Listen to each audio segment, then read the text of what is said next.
咗小火車站啦，啱啱咧就係酒店嘅車咧車我哋過嚟呢一度。入咗門口之後，大家可以掃碼買飛。而家冇咗人手買飛啦，所以只可以掃碼買飛。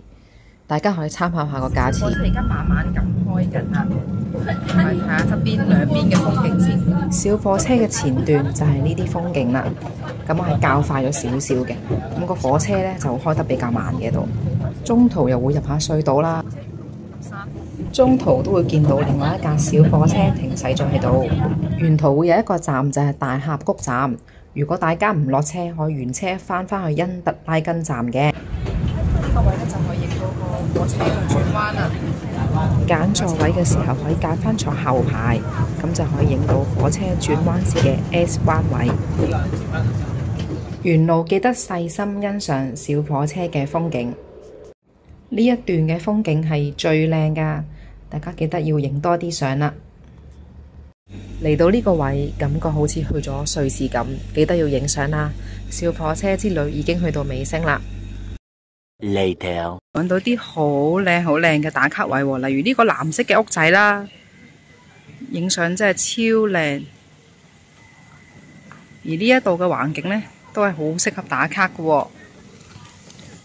講下今次喺附近嘅住宿。今次我哋住嘅呢度咧就係叫做運地野先中國家民宿，入嚟望下啦。呢度嘅環境咧，周圍都係綠色嘅喎，咁係我最中意嘅環境嚟嘅。咁喺呢一個位咧，呢邊咧就係個 lobby 嘅位置嚟嘅。咁呢一邊咧就我哋間房啦，快啲入嚟。我哋經過呢一度閘入嚟嘅。到嚟呢度咧，就係一個庭院啦，咁呢一邊咧，呢邊係浴池，咁我哋一陣咧就喺度浸浴啦。跟住呢度咧就可以望到纜車嘅景觀啦。咁喺呢一邊咧就係我哋間房啦。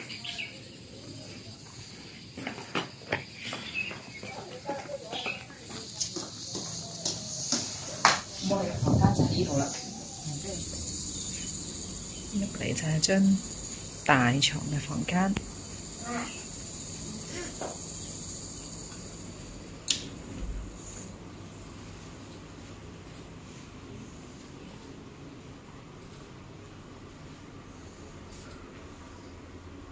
見到有纜車嗰度行駛緊喎。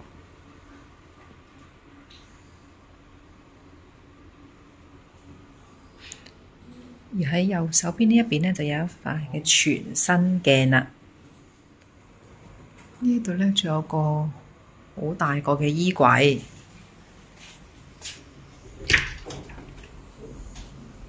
入邊都有提供一次性嘅拖鞋，仲有浴袍。咁喺呢一邊呢，就係個乾濕分離嘅浴室同埋個廁所位置。呢一邊呢，就係浴室。有花灑啦，洗頭水沐浴露就喺呢一邊。浴室嘅位置都幾闊落喎。咁而呢一邊呢，就係洗手盆，有提供到一次性嘅浴缸套喎。咁一陣浸浴嗰陣呢就可以用啦。同埋有牙刷啦，有橡筋啦。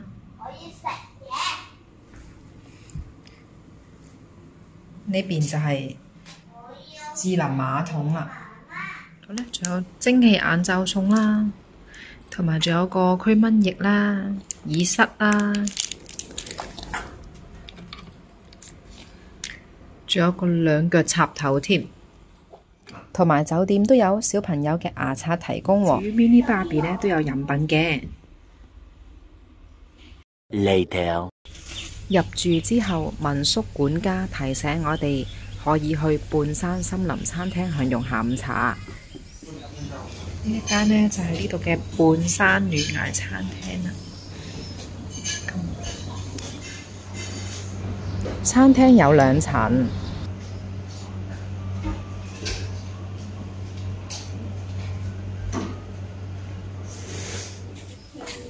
行落少少。呢度仲有一層都係用餐嘅位置。餐廳嘅呢一個打卡位置呢，都係十分之唔錯嘅。呢一份下午茶有你最中意嘅咩啊？謙謙？薯條，係啦，同埋仲有我最中意嘅窩夫啦，同埋水果，水果都係我哋好中意嘅喎。仲有個花茶嘅，係一份好西式嘅下午茶嚟嘅。 Later. 晚餐我哋去咗雲深夜欄夜市嗰度食嘢，呢個夜市人流就唔多，但係我哋唔推薦大家過嚟啦。原因呢，除咗係食物偏貴之外，交通都唔係咁方便，需要自駕先可以去到，所以我都冇影到啲食物啦。雖然環境係唔錯，係有音樂可以聽下，但係我哋都唔係咁推薦呢一度啦。仲有其他選擇，留喺民宿餐廳食。 Tomorrow. 第二日早餐，我哋去返半山餐廳嗰度食嘢。咗啦，小朋友都有一份專屬嘅兒童餐喎。大人嘅早餐呢都好豐富喎，就係有米線啦，都係西瓜啊，有啲榨菜啦，跟住呢仲有麵包啊、番薯烚蛋，仲有條腸仔啊、粟米等等嘅。除咗早餐好滿意之外，呢度嘅景我哋都好滿意。望住呢個景食早餐真係非常之唔錯。你知唔知啊？佢經嗰啲霧啊！食下嘢就見到纜車已經開動咗啦。而喺吧台呢一個位呢，都有少量嘅嘢食咧，可以自己攞嘅喎。例如有啲餅啦，有牛奶啦，同埋有啲水果啊，有啲零食嘅。咁跟住呢一邊呢，就仲有啲調味料可以自己加嘅。最後仲要享受下浸浴嘅時間。如果諗緊去邊度玩，可以參考翻我哋嘅行程。有咩問題就問翻我㗎。多謝收睇。